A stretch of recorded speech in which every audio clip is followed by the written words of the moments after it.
Narito na ang numero unong pagbabalita sa radyo na araw-araw. Pinakikinggan sa Luzon, Visayas at Mindanao. KBP Golden Dove Best News Program. Mula sa Head News Center ng pinakamaraming himpilan at number 1 na radio network ng bayan, RMN. Ito ang numero uno. RMN News Nationwide. RMN News Nationwide. Kasama ang maasahang broadcaster, Buddy Oberas, at ang KBP Golden Dove Best Newscaster, Weng de la Peña. RMN News Nationwide. RMN News Nationwide. Headlines. Ngayong tanghali sa RMN News Nationwide, Whistleblower Association of the Philippines President Sandra Cam ibinunyag ang tangkang pagpapatahimik sa kanya kaugnay sa listahan na masangkot sa PDAP scam. He texted me actually that night nang malaman niya na pinablatter ko na siya. Siya ang one of the bright boys ng liberal sa Masbate at ang naglagay talaga sa kanya is no other than Senator Trilon. Kampo ni Janet Lim Napoles tiwalang hindi babaguhin ni Justice Secretary Leila De Lima ang isinumiting nilang affidavit. Si Secretary De Lima po, kaya po namin siya sinabihan kasi sa lahat ng mga members ng gabinete, siya lang ating alam kung walang kapatid. Kaya sa palagay ko po, wala siyang pinoprotekta ang kapatido. Iba pang hostage ng NPA sa Compostela Valley pinakawalan. Negosasyon sa 3 pang bihag nagpapatuloy. Mga magsasaka sa Luzon unang masasampulan ng matinding tagtuyot. Palitang negosyo mga kasama, Halal Business Forum isinagawa sa Basilan. At balitang world, Japan muling niyanig ng magnitude 6 na lindol. Buong bansa sa boses ng balita. RMN News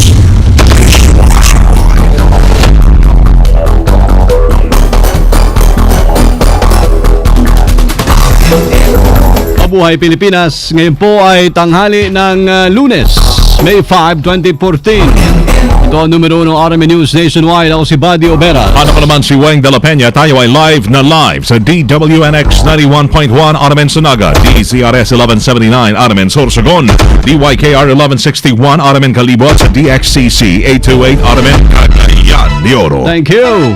Live International, makasama by Ustream search sa RMN Manila. Live din po tayo sa WRMN New York, USA at sa lahat ng mga number 1 AM stations ng RMN.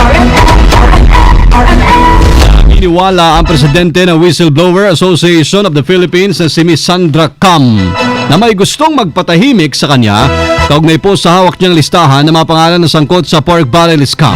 Sa interview ng RMN kay Cam, kinumpirma nito na may ilang sasakyan ang umaaligid sa kanyang eskwelahan dyan sa Cavite itong nakaraang linggo. Bukod dito, isa rin anyang attorney Alex Almario na Assistant Secretary ng Department of Agrarian Reform ang pumunta sa kanyang paaralan upang personal na kausapin siya sa hindi malamang dahilan. Duda si Cam na motibo ng pagbisita na nasabing opisyal, lalo na't hindi nito kilala at ng kanya napag-alaman na si Senate President Franklin Drilon ang nagpasok dito sa DAR at isa sa tinaguriang bright boys ng Liberal Party sa Masbate. Basta sabi niya, I really wanted to talk to you personally. Sabi ko, bakit kailangan pa? Nasa telepono tayo, sabihin mo na lang sa akin. Hindi, gusto ko lang sa'yo as kababayan, mangumusta. And he texted me actually that night nang malaman niya na pinablatter ko na siya kasi magkakababayan nga, nakahingi ako ng tunang kaya nakuha ko na siya ang one of the bright boys ng liberal sa Masbate at ang naglagay talaga sa kanya is no other than Senator Trilon. Paniwala po ni Cam na siyang patahimikin sa hawak na listahan sa pork barrel scam, lalo na't may ilang kalyado na administrasyong Aquino na tsak na sangkot sa nasabing kontrobersiya.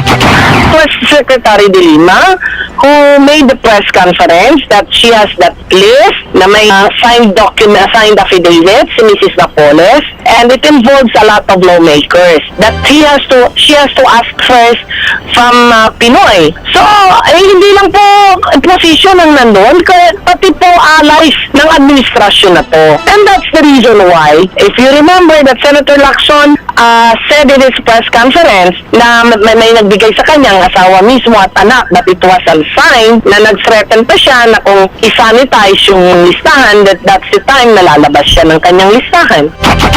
Sa kabila po nito, nanindigan si Cam na hindi mananahimik sa nasabing issue, lalo na't kaba ng bayan ang pinag-uusapan. Ngayong araw ay maghahain ng petisyon sa Korte Suprema ang grupo ni Cam upang hilingin ang pagpapalabas sa publiko ng affidavit ni Napoles. Antalay Sandra Cam. Ihinikaya to na patunayang pinatatahimik siya ni Senator Drilon. Sama natin sa Balita Live, Deo de Guzman. RMN Report. Inimok ng palasyo ng Malacanang si Whistleblowers Association of the Philippines President Sandra Cam na patunayan ang kanyang mga aligasyon na pinatatahimik siya umano ni Senate President Frank Drilon. Ito ay may kaugnayan sa hawak umano ni Cam na hindi pirmadong listahan ng mga opisyal ng gobyerno na sangkot sa 10 billion pesos pork barrel scam na mula umano sa mga Napoles. Sinabi ni Cam na inutusan umano ni Drilon si Agrarian Reform Assistant Secretary Alex Almario na isang Liberal Party member para siya ay kausapin para hindi nito ibunyag ang mga pangalan ng mga kaalyado ng administrasyon na sangkot sa pork scam. Ayon kay Communications Operations Secretary Sunny Coloma, lahat ng mga usapin ay dapat nakabatay sa mga matitibay na ebidensya. Matindihan niya ang pagpapaalala ni Pangulong Aquino na dapat ay suportado ng mga ebidensya, mga kasong isasampal laban sa isang individual. Matatandaan naman na tiniyak na ng palasyo na walang sisinuhin ang administrasyong Aquino sa mga posibleng madawit sa pork barrel scam. Kasama mo sa palasyo ng Malacanang, Deo de Guzman, sa RMN. Radyo mo nationwide. Ipinagtanggol ngayon ang kampo ni John Lim Napoles ang Department of Justice laban sa mga kritiko nito kaugnay sa hindi pagpapalabas ng listahan ng masangkot sa pork barrel scam. Uy, nabatikos kasi ngayon ang DOJ dahil sa tila pag-sanitize sa affidavit ni Napoles bago ito ilabas sa publiko dahil na rin daw sa pagkakasangkot ng mga kalyado ni Paulong Noynoy Aquino sa PDAP scam. Sa interview ng RMN kay Attorney Bruce Rivera, abogado po ni Napoles at tagapagsalita, malabong mabago ng DOJ ang ibinigay na affidavit ng kanyang kliyente, lalo na't may perma rin sila at kopya nito. Naniniwala si Rivera na may mga tao lamang talagang naisirain ang kredibilidad ng Justice Department, lalo na't maraming matataas na opisyal ng gobyerno ang sangkot sa pork barrel scam. May mga photographs kami ng official list. Hindi naman nila magdadala yung official list na photographs. Yung dokumento mismo na may listahan, meron kami pictures noon. Kaya po kung babaguhin nila yon, hindi natin pwedeng i-deny kasi may mga pictures na lalabas. So yung original na list, may copies ng pictures kami noon. Ano yung confident na Secretary de Lima will not do that? Ang problema kasi po, maraming tao, yung pinangungunahan na lahat, at sinasabi na, wala na, tatanggalin yun ng list, etc. Ito sa plan of the day po, siyempre marami pong gustong mawala ng credibility ang DOJ at ang NBI na nag-imbestiga, dahil po sangkot sila. Tiniyak naman ni Rivera na tiwala sila kay Justice Secretary Laila de Lima dahil alam daw nitong wala siyang pinoprotektahang partido o kaalyado ng presidente. Si Secretary de Lima po, kaya po namin siya sinabihan kasi una sa lahat ng mga members ng gabinete, siya lang ating alam kung walang partido. Hindi siya member ng isang political party kasi never siya naging politiko. Kaya sa palagay ko po, wala siyang pinoprotekta ang kapartido o kaalyado kasi po yun ang po unang sinabi namin sa kanya na ma'am, natatakot po kami magsalita kasi una sa lahat may madadamay po na kaalyado ng presidente. Kaya po ang sinasabi po niya, wala akong pakialam kung may madadamay, basta magsabi ka ng totoo. Si Attorney Bruce Rivera sa interview ng RMN. Mga kasama, pinakawalan na ng mga rebelde ang 36 na sibilyan na ginamit naman ng Human Shield mula sitio Tabon, Barangay Pananimin sa Mabini, Compostela Valley. Linggo ng umaga ng 26 na sinundan pa ng 10 sibilyan ang pinakawalan ng mga umano'y miyembro ng Guerrilla Front 2 at Pulang Bagani Command 6 ng New People's Army. Sabado nang bihagi ng mga rebelde ang mga sibilyan nung malaman na paparating na ang tropa ng gobyerno para tugisin ang kanilang grupo. Kinumpirma ni AFP spokesman Major General Domingo Tutaan na 3 na lamang sa ngayon ang hawak na bihag ng mga rebelde. Patuloyan niyang negosasyon para sa kalayaan ng mga ito. Mga NPA tinawag na duwag ng militar. Kasama natin sa Balita Live, Rhea Mamogay. RMN Report. Desperado na umano ang mga miyembro ng New People's Army ayon yan sa militar at makarang gawing human shield ng mga rebelde ang 39 na mga sibilyan sa barangay Pananim, Mabini, Compostela Valley nang makorner ng militar ang mga rebelde matapos ang ilang minutong enkwentro. Ayon kay Major General Domingo Tutaan, ang tagapagsalita ng Armed Forces of the Philippines, ang naghihakbang na ito ng PNPA ay pagpapakitaan niya ng kaduwagan. Sinabi pa ng opisyal na nagtatago sa saya ng mga sibilyan ang mga rebelde. Sa ngayon, 3 sibilyan pa nga ang bihag ng mga rebelde habang pinalaya na yung 36 kaninang umaga, pero sa kabila ng pagpapalayang ito, hindi umano titigil ang militar para hindi masampahan ng kasong kidnapping at human rights violations ang mga rebelde. Ongoing area ngayon ang interview sa mga pinalayang sibilyan habang hinihikayat ang mga itong magsampa ng kaso laban sa mga NPA. Sa hindi pa rin matukoy ng militar yung partikular na grupong nagsagawa ng kidnapping, pero ang mga ito aniya ay sangkot sa pangingikil sa lugar. Kasama mo sa Campo Aguinaldo, Rhea Mamogay, Tatak, RMN. Radyo mo nationwide. Ang balikatan exercises ay ihudyat ng pagsisimula ng EDCA. Sama natin sa Balita Live si Conde Batak. RMN Report. Hudyat na nga ng pagsisimula ng Enhanced Defense Cooperation Agreement o EDCA ang pagsisimula ngayong araw ng taunang balikatan military exercises sa pagitan ng Amerika at Pilipinas. Ayon kay Kabataan Party List Representative Terry Ridon, isasagawa ang military exercises sa mga lugar na kabilang sa ilalim ng EDCA. Soft launch ng balikatan din anya ang EDCA dahil magkakaroon ng access ang mga sundalong Amerikano sa 3 sa 5 base militar ng Pilipinas, kabilang ang Fort Magsaysay at Subic na nakapaloob sa pinirmahang kasunduan kamakailan. Nababahala din si Ridon na hindi maaaring umapela kung may paglabag naman ng Estados Unidos sa nakapaloob sa kasunduan kung saan kailangan munang ilapit sa US at hindi sa Korte ng Bansa o sa International Court. Sa loob naman ng 30 taon ng taunang pagsasagawa ng military exercises, ang Pilipinas at Amerika ay nananatili pa rin kulelat ang bansa pagdating sa kagamitan sa militar. Kasama mo mula sa Kamara, Conde Batak, Tatak RMN. Radyo mo nationwide. Ang balikatan na exercises para sa PNP isinulong naman ng isang senador. Kasama natin sa Balita Live, Grace Mariano. RMN Report. Iminungkahi ni Senator Aquilino Coco Pimentel III na magkaroon ng pagsasanay ang mga tauhan at opisyal ng Philippine National Police katulad ng balikatan exercises na isinagawa sa pagitan ng mga sundalong Pinoy at Amerikano na muling sisimulan ngayong araw. Naniniwala si Pimentel na malaki ang maitutulong ng ganitong pagsasanay para mas maging epektibo ang ating kapulisan sa pagresolba at pagpigil sa kriminalidad. Ayon kay Pimentel, maaaring maging pattern ang ganitong kasunduan para sa PNP ay ang umiiral na Visiting Forces Agreement o VFA sa pagitan ng Pilipinas at Estados Unidos.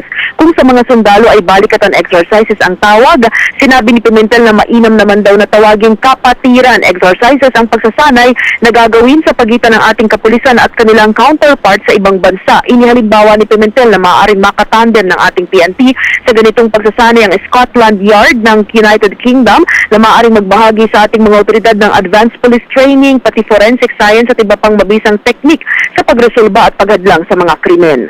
Kasama mo sa Senado, Grace Mariano, Tatak RMN.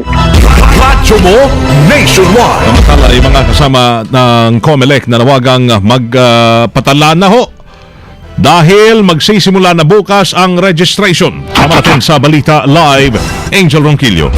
RMN Report. Nananawagan ng Commission on Elections sa mga kwalipikadong botante na magpatala na simula bukas para sa susunod na 2016 national at local elections. Ayon kay COMELEC spokesperson James Jimenez, simula alas 8 na umaga bukas hanggang alas 5 ng hapon, bukas ang COMELEC upang tumanggap ng mga magpaparehistro. Sinabi din ni Jimenez na bukas ang COMELEC offices kahit na linggo para sa mga magpapatala. Inaasang 3 milyong bagong botante ang magpaparehistro at tatagalan na sabing voters registration hanggang October 31, 2015. Kaugnay nito, nananawagan din ng COMELEC sa 9.6 million registered voters kung sila ay makapagsumite ng kanilang biometrics. Paalala ni Jimenez, sa kapag walang biometrics sa isang botante, ay otomatiko na ito hindi makakaboto sa darating na eleksyon 2016. Kasama mo sa lungsod ng Maynila, Angel Ronquillo, Tatak RMN. Makasama unang maapektuhan po ang magsasaka sa parte ng Luzon kapag pinutol na ang supply ng tubig galing sa Angat Dam sa Bulacan. Ayon kay Angat Dam Plant Manager Rodolfo Herman, maaaring putulin daw ang supply po ng tubig sa mga magsasaka kapag umabot na ang tubig sa dam o ang tubig sa critical na level ng dam nitong 180 meters. Git pa ni Herman, kukulangin ang supply kapag mas bumaba pa ang level ng tubig bago ang cut-off nila na sa Mayo 15.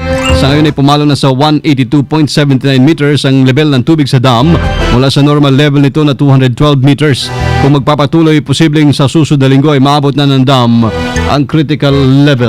RMN News Negosyo. Nagsagawa po ang Department of Agriculture dyan sa ARMM ng Halal Business Forum sa Basilan. Kabilang sa manakilaw kay mga entrepreneurs, business establishments, restaurant owners at lahat po na nasa industriya ng pagkain.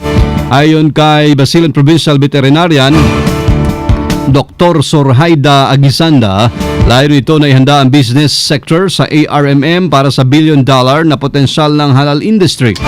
Sa buong mundo, pumalo sa 1.8 billion na populasyon sa mundo ay mga Muslim, kung saan ang market value ng halal food ay aabot ng $150,000 hanggang $200,000 million at maaari pang tumaas sa $500,000 million. RMN News Abroad. Nianigo ng magnitude 6 na lindol ang bansang Japan kaninang madaling araw. Malakas na pagyanig ang gumising sa mga residente ng Tokyo kung saan umuga ho yung mga buildings at naglaglagan ho yung mga bagay na nakalagay sa shelves. Ayon sa Japan Meteorological Agency, naitala ang sentro ng lindol sa Izu Oshima Island na nasa timog kanluran ng Central Tokyo. Wala pang naitalang pinsalang dulot ho ng pagyanig at hindi rin nagpalabas ng tsunami warning. Hindi rin umano nagdulot ng pinsala sa nuclear plants sa Rion ang panibagong pagyanig na yan.